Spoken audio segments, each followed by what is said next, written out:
Y estamos con otro señor acá muy influyente en lo que él hace, lo que él dice, lo que él maneja, el doctor Ricardo Rodríguez Silvero, que es un economista de fuste, doctor en economía, el doctor en economía, tiene un doctorado de la Universidad de Bremen en Alemania y un posgrado también de la Universidad de Köln, de Colonia, de Alemania, y por supuesto acá estudió en la Universidad Católica de Asunción, Ciencias Económicas, Sociales. Es un capo. Ricardo Rodríguez Silvero, muy respetado analista. ¿Cómo te va? Hace mucho que no hablábamos o no hablamos. Y eso del tiempo y mucho y poco es relativo, depende de cómo vemos el cariño y los radioescuchas y los televidentes de tus emisiones. Pero vos sabés entre los que yo estoy. Sí, seguimos de cerca.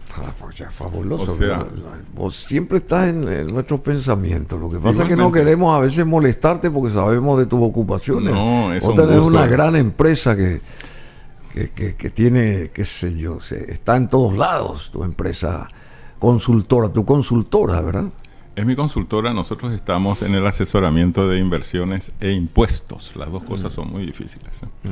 Y en la integración económica internacional. Y si vemos lo que está pasando con el Mercosur, que es un desastre, no cumple ni siquiera su carta orgánica, que quiere además articular una alianza estratégica con la Unión Europea, y dentro de Mercosur hay conflictos hasta con Uruguay, para poner solamente un ejemplo, y no mencionar a la Argentina, que está tan mencionada ya que uno se cansa de hablar de su catástrofe, ¿no? Pero a mí me dijeron que vos sos luqueño, ¿cierto?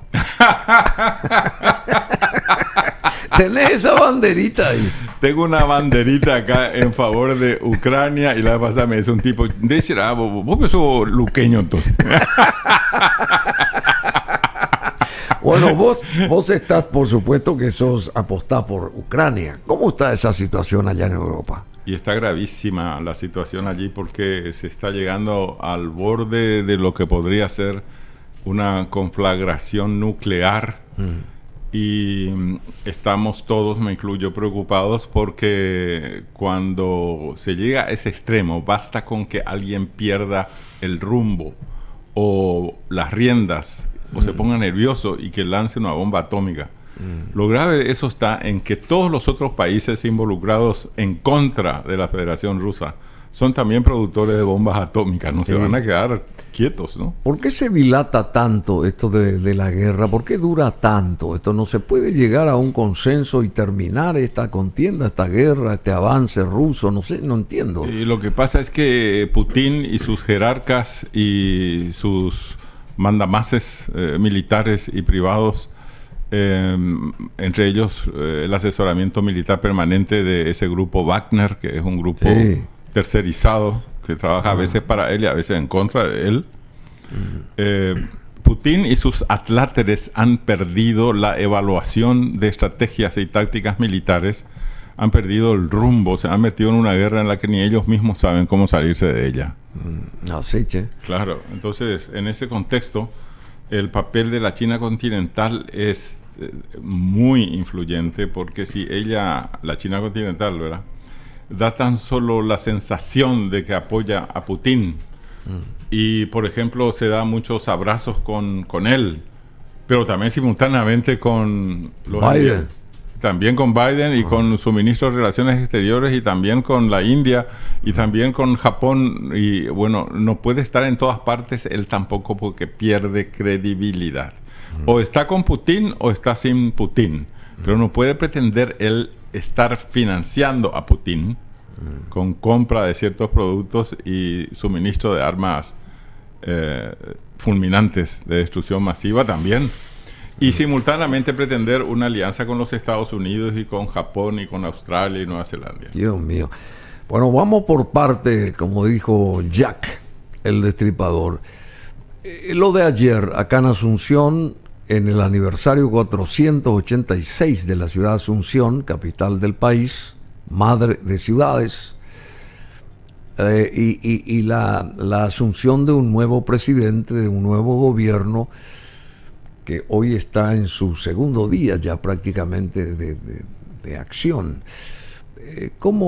¿Qué mirada vos tenés para este quinquenio, estos 5 años que arrancaron ya, digamos, desde el plano de vista económico? Porque hay tantas cosas que van a cambiar, o se van a cambiar, partiendo de la base de ese tan mentado Ministerio de Economía y Finanzas, su implicancia, la fusión de la SED con aduanas. Sí, también esto que dijo la doctora Ruotti, la parte de todos esos impuestos, ese tipo de cosas. ¿Cuál es la visión? ¿Cómo se analiza eso? Porque hay muchas cuestiones así que medio te hacen parar la oreja por un lado, y la gente quiere entender por el otro lado también de estas cuestiones que van a llegar o se van a conformar o van a cristalizarse aparentemente. ¿Cuál es tu visión? La visión de un especialista como Ricardo Rodríguez Silvero, economista, doctor, máster, en fin, una persona más que preparada. Queremos escucharte. Con mucho gusto. Hay buenas noticias que dar, independientemente del gobierno que sale y del gobierno que entra. El crecimiento económico va a ser mucho mejor de lo que habíamos proyectado nosotros hace apenas un año. La inflación va a estar muy por debajo de lo que habíamos estimado también. Y todos eran cálculos rigurosos y ortodoxos, o sea, no había ningún entusiasta que perdía el horizonte ahí. Habiendo hecho todos esos cálculos también con apoyo de Naciones Unidas, de la Unión Europea, del Banco Mundial, del Banco Interamericano de Desarrollo y del FMI, todas instituciones muy serias, ¿verdad?, habían dicho que Paraguay, como es uno de los grandes productores del mundo, de eso conviene hablar enseguida en detalle. Uno de los grandes productores agropecuarios, para especificar. Agropecuarios. Y agroindustriales del mundo. Ojo. ¿Ah, sí? Sí. Eso vale la pena decir. Estamos nosotros en una posición realmente envidiable porque en América Latina y el Caribe somos el país más confiable, y no solamente para los Estados Unidos, sino también para la Unión Europea y para muchos otros que nos observan más allá, es decir, Japón, por ejemplo, Australia, Nueva Zelanda, la India. Pero Estados Unidos sigue vetando nuestra carne, porque hasta ahora no abre su mercado para nuestra carne. Sí, pero hay buenas posibilidades, porque sí que la están abriendo ya en la práctica, faltan solamente detalles. O sea, sí, hay buenas noticias también en eso. Es decir, estamos en un país que, a pesar de ser pequeñito, era muchísimo más grande antes de la guerra de la Triple Alianza. Hemos perdido 60% del territorio, 90% de la población activa. Y a pesar de que argentinos y uruguayos le habían ofrecido al mariscal López un armisticio, diciéndole que si acepta la propuesta de ellos, de Argentina y Uruguay, corría el año 72, se pensaba en eso, en el 73 ya se formuló eso al mariscal López. ¿Cómo en el 73? Estamos hablando de 1800. Sí, pero terminó la guerra en el 70. En 1867 se produjo la primera manifestación. En 1868 la segunda, y diciéndole que si Paraguay aceptaba esa propuesta, Argentina y Uruguay iban a hablar con Brasil para que Paraguay se quede con el noroeste y el noreste argentino, es decir, el Chaco argentino y Misiones argentina, y que se quede también con esa parte que está al norte del río Apa, que en esa época no se hablaba que eso era Brasil, eso era Mato Grosso do Sul, y que esa parte quede también en manos de Paraguay. Si eso hubiese corrido, si el mariscal López hubiese aceptado eso, y si Brasil hubiese aceptado eso, Paraguay hubiese sido muchísimo más grande en territorio de lo que es hoy en día. Sí. Hemos perdido no solamente territorio, nos han matado a casi toda la población activa, Las sobrevivientes fueron las mujeres, que son Y las los heroínas. niños, y los niños. Las heroínas de guerra. Sí, por supuesto, los niños, que al final fueron asesinados también en Costañú. Estamos en el Día del Niño, viste que hay que honrar eso. A pesar de todo eso, el destino, no sé si llamar destino, Mariscal López no aceptó en principio, incluso antes de esperar la respuesta de Brasil. Allí hay que consultar a los historiadores. ¿Por qué no aceptó? ¿Por qué no aceptó Mariscal López esto? Hay que preguntar a los historiadores, porque yo soy modesto en ese sentido, no domino todos los detalles, y yo he leído libros que dicen que Paraguay estaba en condiciones de aceptar eso y que Mariscal López se opuso, y la otra versión es que Brasil no quiso y que por eso siguió la guerra, y Brasil desde luego nos destrozó en todo sentido, desmembró, aniquiló. Bueno, y esa es la sensación que tiene el paraguayo cuando de repente se pone a leer su historia o le cuentan de paso.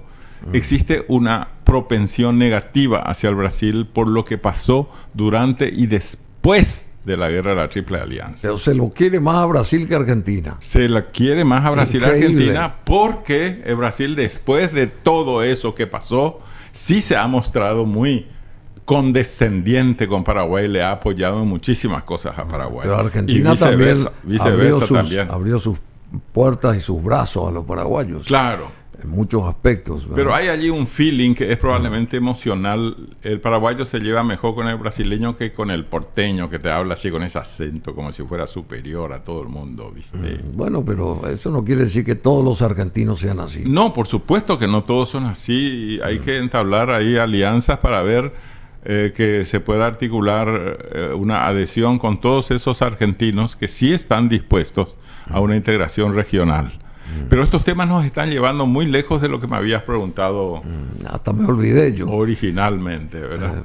No, yo te pregunté cómo viste lo del arranque de ayer de un nuevo gobierno y sobre el andamiaje económico-financiero que evidentemente se tiene que sostener y solidificar los principios de un supuesto desarrollo que se pretende dar al país, ¿verdad? ¿Qué necesitamos nosotros? Bueno, y después entró lo del Ministerio de Economía y Finanzas. Sí, quiero decirte que tenemos un futuro promisorio, eso fue lo que empecé a contarte, desde todo punto de vista. Y creo que este gobierno se merece nuestro apoyo, y concretamente hablo de Santi Peña y de Carlos Fernández Valdovinos, con analizar bien ese eje, porque hacen realmente una buena dupla. Yo creo que nosotros estamos por muy buen camino. Lo que sí es importante es que ellos demuestren que ellos no son solamente gerentes. ¿Cómo se entiende eso? Eso se entiende que tienen que demostrar que tienen la autoridad real del Poder Ejecutivo. ¿Y cómo van a demostrar eso? Y que no estén aceptando como miembros del gobierno o como partes de los poderes del Estado a personas totalmente averiadas. Moralmente, económicamente, financieramente, y que están incluso en negociaciones con el crimen organizado y con el narcotráfico. Esa es una reflexión muy fuerte la que estoy dando. Es decir, ¿te referís a acabar ya con ese tipo de gente que sigue siendo recomendada desde diversos ángulos del sector público y del sector privado? Pero desde luego que las dificultades vienen también desde el punto de vista de la Constitución Nacional, que fue creada en 1992 a la sombra de la dictadura de un tercio de siglo del general Stroessner. La gente estaba harta de un poder ejecutivo demasiado poderoso, y entonces acuñaron esta Constitución, la sancionaron, que tiene y le dieron toda la fortaleza al Parlamento. Le dieron toda la fortaleza al Parlamento. Claro. Está el Parlamento que puede hacer literalmente lo que se le antoja, bueno, incluso pero en contra del Poder Ejecutivo. Yo estoy en contra de esa fuerza que tiene el Parlamento. Yo personalmente, porque me parece que ya es extremadamente fuerte un Parlamento y anula a los otros dos poderes del Estado. Otro tema en el que también estoy de acuerdo contigo. Desde luego el Parlamento está dando una señal pésima de ser un buen compañero de administración de un Estado. Y esto del Ministerio de Economía le va a dar mucho más impulso al Poder Ejecutivo. A ver, si hablamos solamente del Ministerio de Economía, yo estoy a favor de esa idea. Hay algunos aspectos que habría que analizarlos mejor. Eso está en proceso de elaboración. Si esto va a estar en manos de Carlos Fernández Valdovinos, él cuenta totalmente con mi apoyo. Es una persona que desde el punto de vista técnico entiende muy bien eso y va a estar en muy buenas manos. Pero aparte de eso, la conducción de Santi Peña merece apoyo también. Solamente es importante que esa dupla magnífica que tenemos pueda no dejarse identificar con personajes siniestros, ¿verdad? Tanto en singular, fulano de tal, como en plural. Y yo creo que acá hay que hablar en plural porque son varios los involucrados, ¿no? Bueno, pero eso para hablar del Ministerio de Economía. Bueno, pero vos ya te referís a aquellos que están nombrados dentro del primer anillo, ese tipo de cosas. ¿Cómo se ve? ¿Cómo se los va a cambiar a esos que están no hay ya nombrados? Vamos a tener que estar bailando con la más fea por un momento, por lo menos por un... Ya no podemos... podemos cambiar a los que están resbale nombrados, ahí, sí. Se lo cambie, no sé si me entendés. Exactamente, y aquí es donde es importante la conjunción del Poder Judicial y de la Fiscalía de Delitos Económicos, ¿verdad? Yo creo que ambas instituciones van por buen camino, así como demuestro confianza hacia el Poder Ejecutivo actual, demuestro confianza también hacia el Poder Judicial, así como está articulado actualmente, y también con la Fiscalía de Delitos Económicos. Espero de que eso vaya afianzándose. Pero quiero volver al tema de la reforma dentro del ámbito amplio del Ministerio de Economía futuro, ¿verdad? Si bien te digo que estoy de acuerdo con esa propuesta, sobre todo porque va a estar a cargo de Carlos Fernández Valdovinos, pero me gustaría analizar con cuidado la idea de fusionar la Subsecretaría de Estado de Tributación con aduanas y viceversa, porque son dos instituciones que tienen un ordenamiento jurídico preestablecido ya y también una práctica que se ha afianzado. La Subsecretaría de Estado de Tributación es una de las instituciones que ha hecho un progreso extraordinario en el Paraguay. Eso hay que decirlo claramente, a pesar de que hay muchas reformas que hay que hacer todavía en materia de impuestos. Yo creo que... Ahí está Uruguay, ¿verdad? Al frente. Ha pasado mucha gente por allí, ¿verdad? Sí, pero uno de ellos últimamente, es... Uruguay, pero como ministro de Hacienda, ¿verdad? Y él tenía sus viceministros y él también estuvo como viceministro. Él era director ahí. Va a ser director de la fusión de la SED con aduanas, pero me gustaría seguir con este aspecto. Por favor, métele. Sí. Resulta que aduanas, al igual que la Subsecretaría de Estado de Tributación, pero con una diferencia fundamental que voy a señalar después, tiene ya también un marco jurídico que atender y sobre todo una práctica que ha aplicado que la dejan en muy mala imagen, no solamente en los ojos de la opinión pública, sino sobre todo en los ojos de los expertos, de los técnicos en general, porque aduanas es, así como está siendo administrada ahora, el ejemplo más aterrador de lo que pueda hacer una oficina del Estado en contra de su propio funcionamiento. Aduanas, sí. Aduanas es la cumbre de la corrupción y de la impunidad. Allí se articula todo tipo de alianzas y no importa si la persona física o jurídica que está trabajando con ellos esté identificada o no con el narcoterrorismo y con el crimen organizado. Ahora creo que va a estar el que va a manejar eso, creo que va a ser el ex embajador paraguayo en Buenos Aires, Julio César Vera Cáceres. Me parece que va a estar ahí. Él está en otro ámbito que también es importante, que vale la pena analizar. Yo lo conozco a él, es una persona magnífica. Estoy contentísimo con que se le haya nombrado a él. Pero Óscar Orué tiene desafíos varios. Él va a ser director de ingresos tributarios ahora. Y fue viceministro de tributación, ¿verdad? Y ahora va a ser director de ingresos tributarios. Con este nuevo esquema.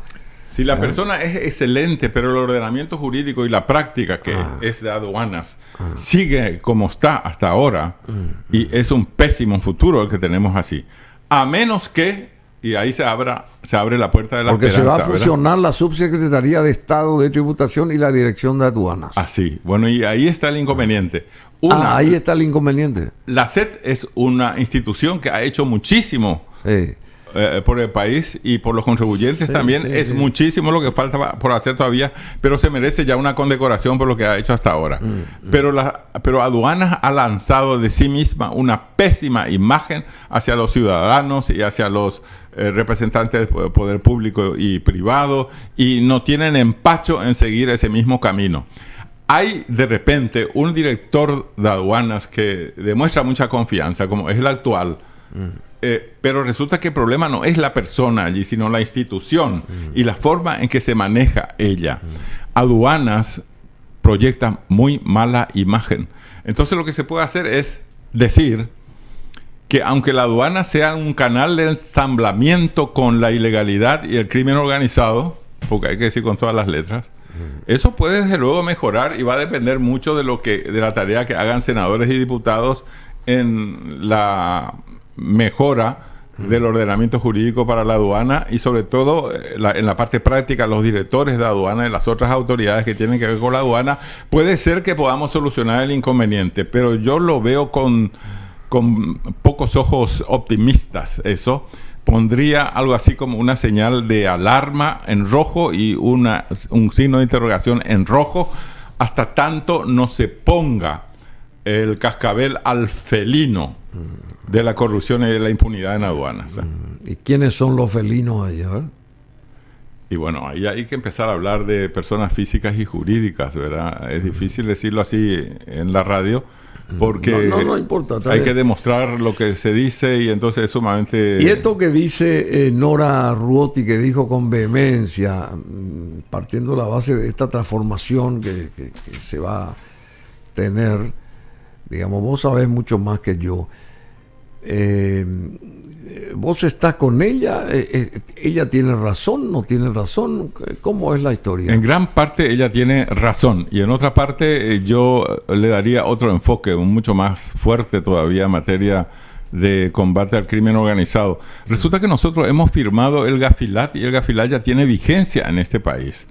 No podemos nosotros andar actuando a la ¿Y el Gafilat qué es específicamente, verdad? El Gafilat es la institución para América Latina, por eso tiene las 3 siglas LAT, que es Latinoamérica, pero proviene de una entidad matriz que se llama GAFI, que es Grupo de Acción Financiera Internacional. Y Gafilat es el Grupo de Acción Financiera Internacional, pero en Latinoamérica. Para Latinoamérica, sí. Resulta que allí no se distingue entre un lavado de dinero que proviene de un capital incruento, eso quiere decir que no ha asesinado ni secuestrado a nadie, porque proviene solamente de los contrabandistas. Es cierto que están cometiendo un acto ilegal porque hacen contrabando. Si es contrabando de mercaderías de comercialización expresamente permitida, igual está cometiendo una infracción. Es un delito lo que están haciendo, pero si es contrabando de mercaderías de comercialización expresamente prohibida, el delito es doble.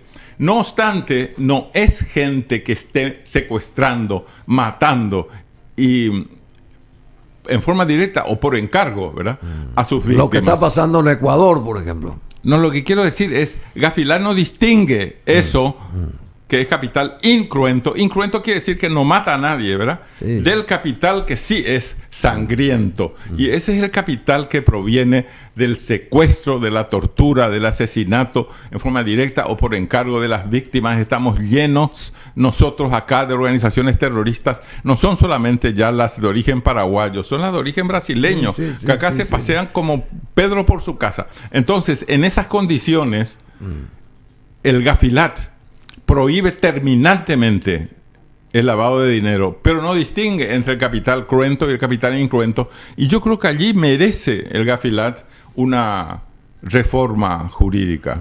Y sobre todo hay que analizar con abogados de fuste, es decir, hay que articular una craneoteca de abogados que están en condiciones de brindar un asesoramiento legal integral en esta cuestión justamente de aduanas y de la SET vis a vis, o sea, frente al Gafilat que no tiene vis a vis. Frente con B corta. Con B corta. Frente a una entidad como SET y aduanas que están prácticamente acechadas por Gafilat, pero Gafilat no hace diferenciaciones.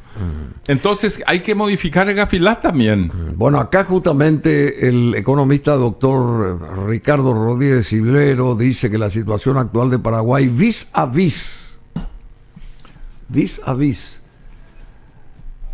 el cambio de gobierno en términos económicos y financieros, evaluando la creación del Ministerio de Economía y la fusión de la Subsecretaría de Tributación y de Aduanas en el contexto de las normas vigentes, específicamente las de Gafilat, que recién mencionaba, que necesitan ser mejoradas para controlar justamente mejor el lavado de dinero, así como el combate al crimen organizado, al narcotráfico y a los giros ilegales al exterior, financiando carpas terroristas. Exactamente. Bueno, y así es como hay que hablar, así de claro. Porque ¿cómo es posible que Gafi, que es un grupo de acción financiera internacional, ni siquiera haya contratado abogados para verificar de que ese grupo de acción financiera internacional esté en conformidad con el ordenamiento jurídico e institucional de los países en el mundo? Es decir, ¿cómo es posible que no se haya verificado todavía eso? Yo tengo la sospecha, y a mí me gustaría asesorar estudios de doctorado, por ejemplo, sobre este tema, de que nadie se ha ocupado todavía de verificar qué tiene que ver el Gafi, que es la matriz del Gafilat, con Naciones Unidas y con el ordenamiento jurídico e institucional de los países en el concierto de las naciones. Eso me parece que no se ha hecho, pero yo quiero verificar que eso se ha hecho o no, pero tengo la sospecha que no se ha hecho. Y aparte de eso, no se ha modificado el Gafilat, que es el que rige en Paraguay, que no distingue un lavado de dinero de un contrabandista que no quiere pagar impuestos de otro tipo de transacción internacional vinculada al terrorismo de carpas terroristas. Es decir, no es posible aceptar eso. ¿Cómo no se va a distinguir entre un capital incruento, que es el de los contrabandistas que quieren dejar de pagar impuestos, de aquel otro capital que es sangriento y que es criminal? Bueno, y el Gafilat no distingue eso. Y eso por ahí hay que comenzar. Y por ahí hay que comenzar. Y ahí está el rol otra vez de aduanas y de la SET. ¿Cómo hacer o poner en práctica esa transformación con una personalidad jurídica y práctica tan diferente como la tienen la SET y aduanas? Lo primero que habría que hacer es poner bajo la lupa a aduanas, poner ahí a gente impoluta, es decir, que no tenga nadie sospecha de corrupción de esa persona, y poner en práctica esa reforma. Allí sí yo estaría de acuerdo con eso. Decime, y la parte de seguridad, porque acá entra la seguridad también. Claro. Acá entra la seguridad física y jurídica. ¿Cómo hacer todo esto sin un planteamiento de seguridad? Porque y ahí entra el Ministerio del Interior, entra la policía. Necesitan urgentemente ayuda internacional. Paraguay no está en condiciones de hacer frente con éxito a la amenaza del terrorismo internacional si es que no cuenta con cooperación internacional. Paraguay no tiene tecnología para eso. A Paraguay no le da el cuero ni siquiera para controlar el terrorismo que viene de Brasil, que están viviendo ahí en la frontera. Es decir, eso no es tolerable. Entonces necesitamos tecnología internacional y cooperación internacional. ¿Quién puede dárnosla? Y acá Estados Unidos de vuelta. Acá el ambiente no está en condiciones de sacar una votación sobre eso, porque la gente va a votar en contra de los Estados Unidos. Y la gente no se da cuenta que estamos en la esfera de influencia de los Estados Unidos, que es uno de los países más poderosos del mundo. No es cualquiera el que está empezando a señalar de que acá las cosas se hacen mal, que hay que mejorar, y que nos ayuden ellos en todo caso a decir cómo hay que mejorar eso. Pero respetando la soberanía de Paraguay, no pretendiendo. Ahí está, respetando la soberanía de Paraguay. Claro. Y si la gente no quiere escuchar hablar de Estados Unidos, tenemos otros países aliados con los cuales podríamos también cooperar. Alemania, recibiendo cooperación. Y la Unión Europea. El problema de la Unión Europea es que son 27 países más, un X número de países nuevos que están ingresando corriendo ahora que existe la guerra entre Ucrania y los ya que mencionaste la Unión Rusia Europea, tu posición respecto a esta derogación ahí última de la Cámara de Diputados con respecto a la educación. Y yo creo que es un problema de ignorancia jurídica, porque una norma inferior no puede desactivar legalmente una norma superior. Pero eso es como decir un abecedario jurídico. Es para matarse de risa, porque resulta que sacan una ley de un organismo del Estado que no tiene competencia, según la Constitución Nacional, para la política exterior. La política exterior está por expreso mandato de la Constitución Nacional a cargo del presidente de la República. ¿Qué tiene que ver ahí la Cámara de Diputados o la de Senadores? Ellos son probablemente los ignorantes mejor posicionados de la República, porque no puede ser que uno esté ejerciendo el rol de diputado y de senador y no esté en conocimiento de lo que dice la Constitución Nacional. Quiere decir que y el orden de prelación habrá leído ese artículo de ¿cómo que se llama? Acosta Garbarino.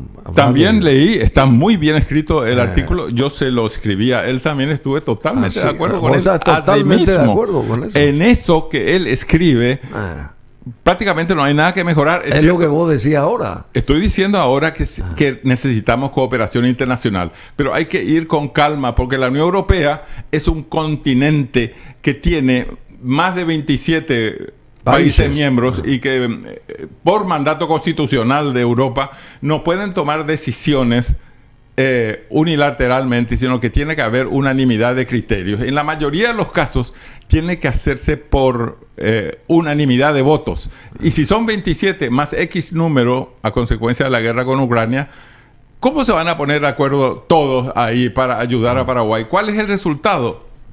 Llegan tarde a los lugares que solicitan la ayuda. Cuando se solicitaba ayuda porque estaba en Venezuela el dictador de Siete Suelas, que era además de una izquierda ignorante y agresiva y corrupta, ellos pusieron enseguida la alarma y dijeron que hay que acudir en ayuda de Venezuela. Llegaron cuando ya Maduro tomó el poder, es decir, llegaron 10 años tarde. Eso nos puede ocurrir en Paraguay si es que nosotros estamos esperando que la Unión Europea nos ayude en esta cuestión del terrorismo internacional. Por eso necesitamos nosotros países que sean más expeditivos, que sean más rápidos. Bueno, si no es posible Estados Unidos porque la gente no quiere, ok. Si no es posible con Europa porque se mueven como un paquidermo, y si no es posible tampoco recurrir a Brasil porque no tiene la tecnología para ese tipo de cosas, a pesar que yo creo que sí la tiene. Claro que tiene. Claro. Entonces hay que ver bien cómo se hace eso con Brasil. Yo entraría a trabajar con Brasil, tanto con Brasil de Lula como con Brasil de otro presidente que venga posteriormente. Nosotros en Paraguay estamos con el destino preestablecido para trabajar con Brasil de hoy en día, no con Brasil del siglo XIX. No, ahora. Brasil de ahora. El Brasil de ahora está por destino involucrado con Paraguay y viceversa. Yo creo que nosotros allí podríamos conseguir mucho más. No podemos conseguir ayuda a otro país. Por ejemplo, meterse con Israel en este momento para que nos ayude sería un gol en contra, porque Netanyahu está ahí está desvirtuando la Constitución Nacional para que su fuerza de extrema derecha pueda trabajar libremente allí en contra de Palestina. Mira que Palestina está reconocida por Naciones Unidas. No podemos nosotros aceptar eso tampoco de Israel. Y esa relación que al parecer se ve fortalecida después del viaje de Santiago Peña a Taipei, esta relación con Taiwán, vos la estás viendo que va a ser de mucha influencia para estos siguientes 5 años. Llevamos más de 70 años de un relacionamiento interactivo muy provechoso con la isla de Taiwán. Taiwán es un desprendimiento de la China continental en la época que Chiang Kai-shek era el líder nacionalista, que tampoco era muy democrático, que digamos. Pero después, con el correr de las décadas, fue tomando el poder el ala democrática de los taiwaneses y también el ala de ubicación intermedia entre la ideología, ¿verdad? Es decir, pero la mayoría ahora en Taiwán, desde hace muchos años ya, está a favor de la modernidad, de la democracia, de las elecciones y tal. Es el partner ideal para Paraguay porque ellos han demostrado, los taiwaneses, que ellos quieren ser aliados de Paraguay. Yo tengo entendido que miles de millones de dólares se comprometió Taiwán a dar a Paraguay a través de un crédito. Ahora, que todavía no se ventiló eso oficialmente, pero... Ellos están identificados con Paraguay y viceversa. Afortunadamente, todos los gobiernos paraguayos, desde Stroessner inclusive, hasta ahora, están todos en favor de Taiwán. Entonces, si eso es así, y además contamos también en eso con el patronazgo de los Estados Unidos, y está todo dicho, ¿verdad? Nuestro destino es Taiwán y viceversa. Bueno, tenemos que ir cerrando ya, pero en un minuto vamos a la Argentina. Esto de Milei del domingo pasado y la posible presidencia de Milei en la Argentina, con todo lo que él manifiesta, ¿eso qué va a implicar? ¿Va a hacer que la Argentina mejore económica y financieramente con esa transformación que él dice, la dolarización, el cierre del Banco Central, una cosa así? ¿Cómo vos mirás desde la perspectiva tuya de economista? Desde la perspectiva técnica y legal, sí. Creo que Milei es la representación de la extrema derecha en la Argentina, con posibilidades de éxito. Si él llega a ganar, he visto su borrador de programa de gobierno. En la segunda vuelta, sí. Si es que llegase a ganar en la segunda vuelta, vamos a sentir nosotros la influencia de que Milei esté en el poder, porque todo lo que haga la Argentina sigue repercutiendo sobreproporcionalmente en Paraguay, a pesar de todos los desastres de los peronistas que llevan ya también 70 años malogrando el destino de ese país tan querido como es Argentina. Entonces, eso hay que decir, Paraguay va a sufrir las consecuencias de una dolarización en la Argentina. Sí se da. Y yo creo que la única forma en que se dé es si Milei, confirmado en la segunda vuelta como autoridad máxima de la Argentina y llega a ser presidente, suponiendo, es importante también que la Argentina tenga cooperación internacional estricta. Y ahí todos los organismos del concierto de las naciones deben estar atentos a lo que pueda ocurrir en la Argentina para darle a la Argentina todo el apoyo posible, porque probablemente tenga que dolarizarse a la Argentina. ¿Va a pasar lo mismo que con Cavallo o no? No, porque son realidades diferentes. Yo creo que la situación en la Argentina, si se descuida la comunidad internacional, puede empeorar su catástrofe. ¿Ah, sí? Claro, por eso es que conviene fijarse bien en lo que significa la dolarización. Yo estoy a favor de ella, pero solamente si la Argentina recibe apoyo irrestricto de todas las organizaciones multitudinarias que tenemos, que son de ayuda técnica y financiera y económica, como el Fondo Monetario Internacional, el Banco Interamericano de Desarrollo, sobre todo el Banco Interamericano de Desarrollo, el Banco Mundial, Naciones Unidas y sus organizaciones especializadas como CEPAL y la Unión Europea. Todos ellos, si prestan su ayuda irrestricta, Argentina puede salir. Se ponen en sintonía. Se ponen en sintonía. Bueno, querido Ricardo, muchísimas gracias.